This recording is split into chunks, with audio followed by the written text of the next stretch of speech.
Alhamdulillah, bapak-bapak, ibu-ibu, telah usai kita tadi menabalkan anak daripada Bapak Herwin yang telah diberi nama Ammar Khalid Kadapi bin Herwin.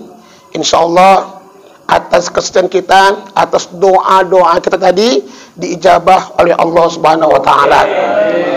Jadi pada malam hari ini kita sedikit akan mengaji ya, supaya pertemuan ini, kader ini, selain kita tadi saksi penabulan anak daripada Bapak Herwin, paling tidak kita ada ilmu yang kita bawa pulang. Nah, tadi sesuai tadi dengan kata pembukaan tadi mengenai akikah ini, memang ada dua pendapat.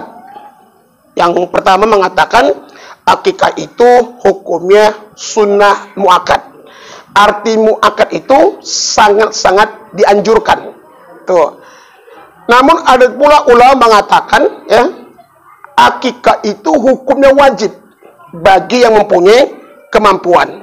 Cuma memang menurut jumhur, kebanyakan ulama nggak sampai wajib, hukumnya sunnah. Jadi bapak-bapak, ibu-ibu semua ya, beruntunglah kita yang dulu ketika kita lahir diakikahkan oleh kedua orang tua kita. Namun kalau belum, jangan bingung. Kadang-kadang ini berkembang di masyarakat begini. Khususnya nanti begini, ketika datang Idul Adha. Nah, ada orang mau berkurban. Kamu ngapain? Mau kurban? Nggak bisa kurban. Kenapa? Kau belum akikah. Ini pertanyaan yang udah biasa lah, capek dengarkannya. Ya, Bapak Ibu, akikah dengan kurban jelas berbeda. Berbeda.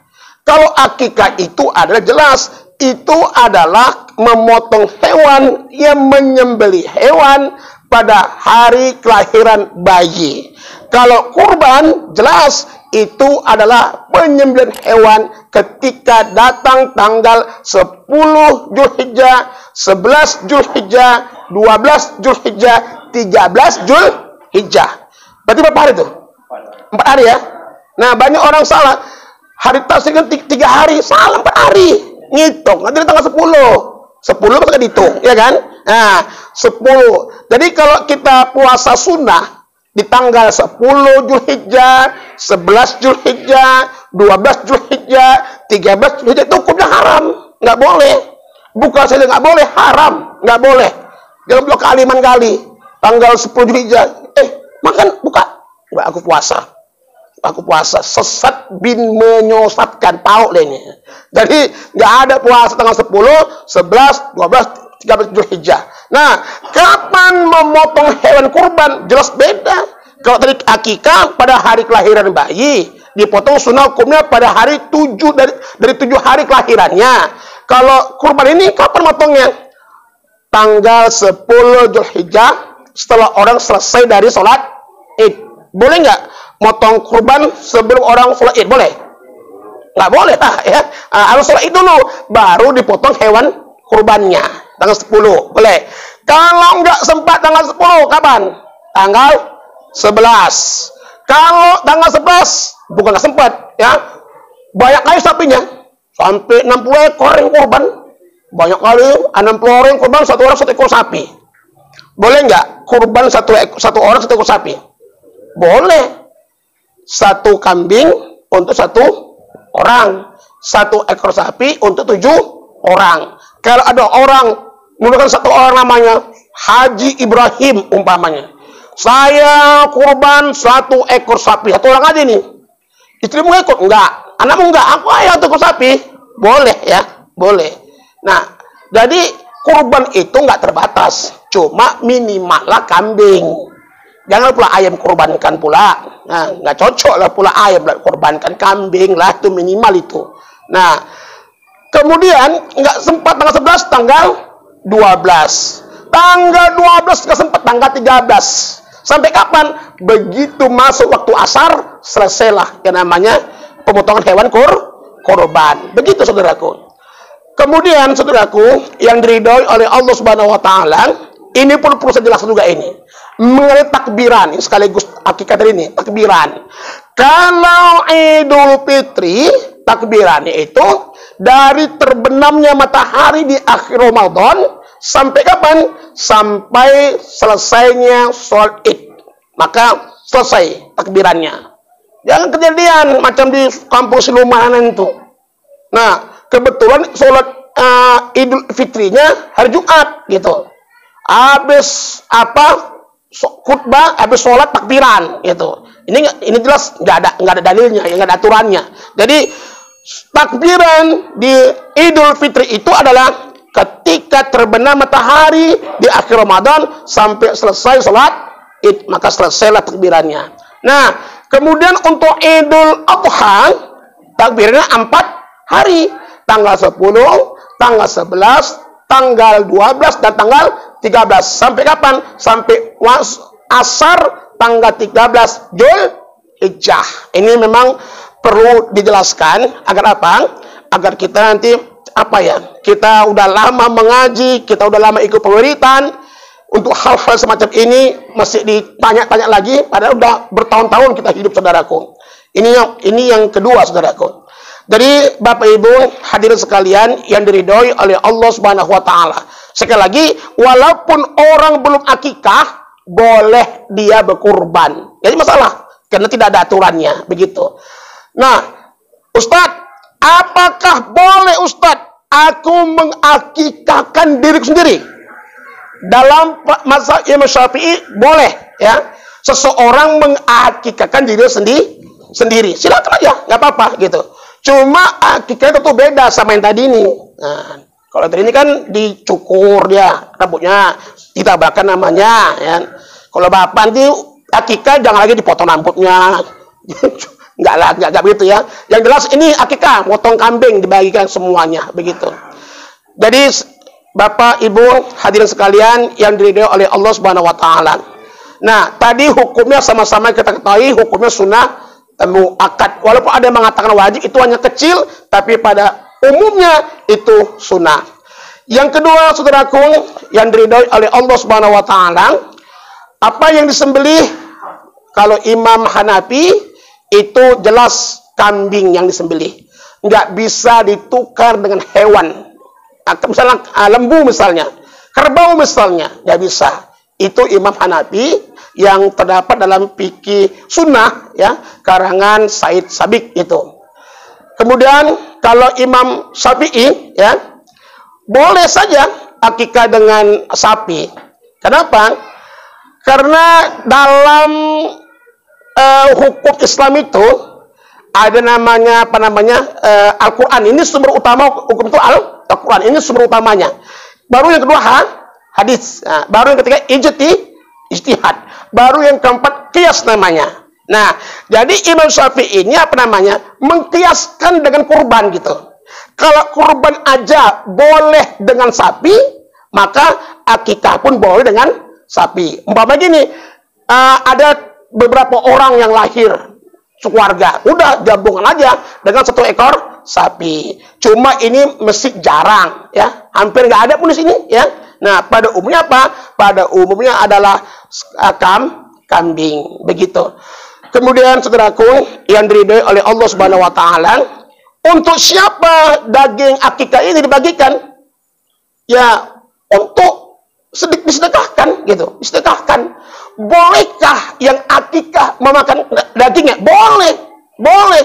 Sunnah hukumnya, ya. Jadi kalau kita akikah itu kita boleh memakan dagingnya, keluarga boleh, ahli bait boleh memakannya, gitu. Cuma jangan pula teman-teman boleh langsung kambing seekor separuh sendiri untuk keluarga, nggak cocok juga, ya. Untuk ahli bait itu ya apalah sekedarnya sajalah gitu. Jangan sampai nggak terbagi gitu, tetangga kanan kiri, orang susah misalnya. Nah, itu untuk masalah daging akikahnya, saudaraku. Kemudian saudaraku, ini menyangkut tentang masalah anak ini. Anak ini merupakan titipan Allah, amanah dari Allah Subhanahu wa taala yang harus kita jaga baik-baik. Jadilah kita orang tua yang bertanggung jawab terhadap titipan Allah ini, terhadap amanah Allah ini. salah satu tujuan orang berumah tangga adalah untuk mendapatkan keturunan. Tapi jangan pula bersedih yang nggak punya keturunan.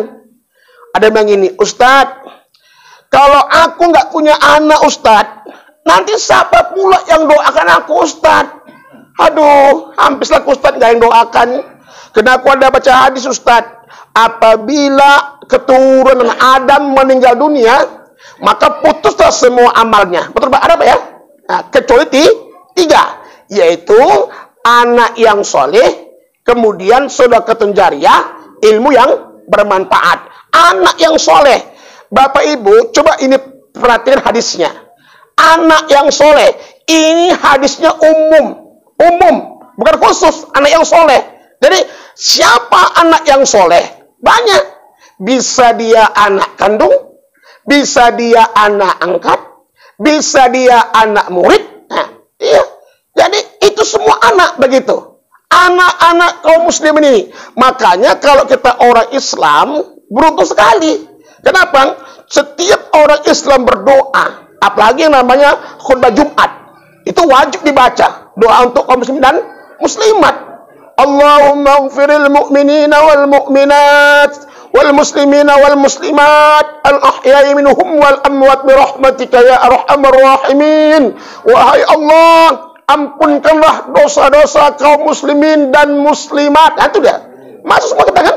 Nah, jadi jangan berkecil hati kalau udah berumah tangga nggak punya anak. Jangan berkecil hati begitu. Nah, sebaiknya yang dikasih anak itu harus mampu menjaganya.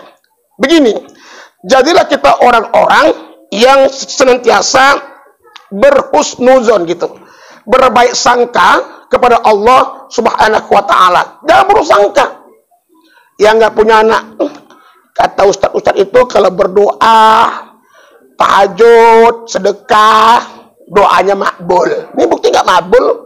Ingat, kalau kita berdoa minta anak, tapi Allah nggak ngasih anak, siapa tahu nanti kalau kamu punya anak, kamu nggak bisa ngurusnya. Siapa tahu kalau kamu punya anak, nanti anakmu bandang, membuat malu masyarakat, membuat malu orang tua, nggak bisa keluar rumah, karena malu tingkah laku anaknya. Ambil positifnya aja. Ambil hikmahnya saja begitu. Yang kedua, siapa tahu nanti ketika melahirkan meninggal pula istrimu. Kan macam-macam. Bisa kita berpikir jernih lah gitu. Makanya manusia ini dikasih akal ya oleh Allah Subhanahu wa Ta'ala. Sebaliknya yang punya anak yang harus dirawat betul-betul. Ingat saudaraku, orang tua bisa masuk neraka gara-gara anaknya, orang tua pun bisa masuk surga gara-gara anaknya. Ada orang tua diadili oleh Allah Subhanahu wa Ta'ala karena amal ibadahnya banyak, maka Allah memerintahkan dia masuk surga. Ketika masuk surga, datang tuh anak-anak manggil Allah, ya Allah, ya Allah, ya Allah, tunggu ya Allah. Allah itu bukan nggak tahu ya, Allah maha tahu. Kenapa kok dia manggil Allah gitu? Karena gini, Allah maha tahu, jangan lagi Allah kasih tahu supaya ini anak langsung yang beritahu orang tuanya ini. Ngomong gini anak ini, ya Allah, aku ini ya Allah masuk neraka ya Allah. Aku tahu ya Allah, mama bapakku ini ya Allah orang yang rajin ibadah, tahajud gak pernah tinggal, baca Quran rajin, puasa sunnah rajin, apalagi yang wajib. Tapi ya Allah, aku sebagai anaknya ya Allah, aku banting kartu tiap malam. Bapak mamaku gak pernah cari aku ya Allah, dibiarinnya aja. Aku gak sholat, gak pernah ditegurnya ya Allah. Aku mabuk, dibiarkannya ya Allah. Nah, kalau aku hari ini masuk neraka, ini gara-gara mama bapakku ini yang kurang peduli terhadapku. Jadi Bapak Ibu, jangan sampailah kita ya nanti dituntut oleh anak kita. Anak yang bandel masuk neraka, nuntut kita agar kita bareng masuk neraka sama dia. Dia bilang gini, Bapak, Ibu, ini siapa? Anakku ya Allah, anak kami ya Allah. Benar, anakmu mabuk kau biarkan. Benar, Anak mau banting kartu, kau nggak peduli. Bener. Oh, kalau gitu kata Allah, nggak jadi kau ke surga. Sekarang kau masuk neraka kalian, gabung sama-sama arisan keluarga kalian di neraka jahanam tuh. Hati-hati saudaraku ya. Jadi perlulah kita ini. Begini, menyuruh anak menjadi anak yang baik, menyuruh anak menjadi anak yang berakhlakul karimah itu, gini, jangan minimal gitu, tapi maksimal. Ini contoh gini. Nah, anak umpamanya begini, misalnya Amar, misalnya nanti udah besar, ya, sholat, jangan cuma gitu aja. Sholat kau Amar, kalau kamu nanti nggak sholat, ayah nggak kasih kau makan, ayah nggak kasih kau jajan, harus begitu. Jangan sholat kau, diam ya, nanti pulang kerja kamu sholat, enggak, senyum aja. Sholat ya, itu nggak maksimal. Begini Bapak Ibu, saya dulu bandel kali, tapi ini jangan ditiru ya, bandel kali.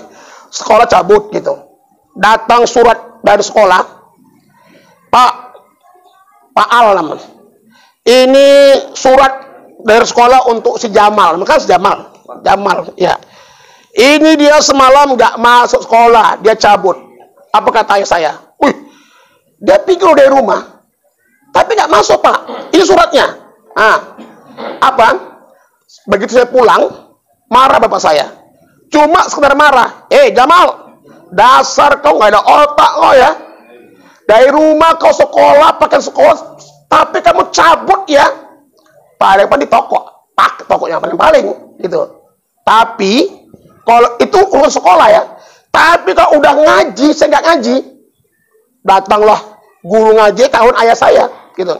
Jamal anak bapak tadi malam nggak ngaji, Iya. Itu marahnya ngeri kali. Mau dibunuh pun aku. Diikat saya, diikat itu. Wah, diikat. Di kamar mandi lagi diikat. Waduh, tahulah kamar mandi dulu, di luar kamar mandinya. Nyamuk banyak segala macam. Mak saya mau melepasin, dimarahin begaduh mak saya, gagak sama saya. Gara saya dipukul gitu, ditempelin, dipijak-pijak. Itu persoalan agama. Nah, hari ini Allah karim. Kalau ada anak nggak pandai matematika, nggak pandai bahasa Inggris, nggak pandai komputer, orang tua bingung, orang tua malu. Tapi jarang ada orang tua yang sangat malu, jarang orang tua menangis kalau anaknya nggak juhur, kalau anaknya nggak asar, nggak ada bingungnya orang tua sekarang ini. Tapi bukan di sini, di kampus sama jauh gitu. Nggak ada bingungnya kalau anak nggak pandai baca Quran.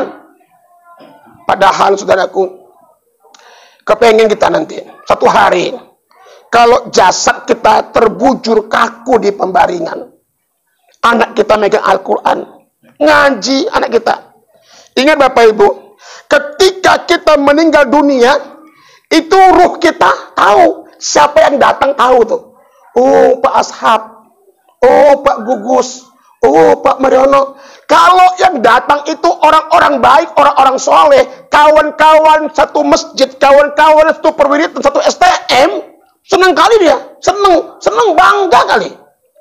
Tapi kalau yang datang itu kawannya banting kartu di warung, kawannya curi, kawannya mengkonsumsi narkoba, kawannya suka ngegosip gitu.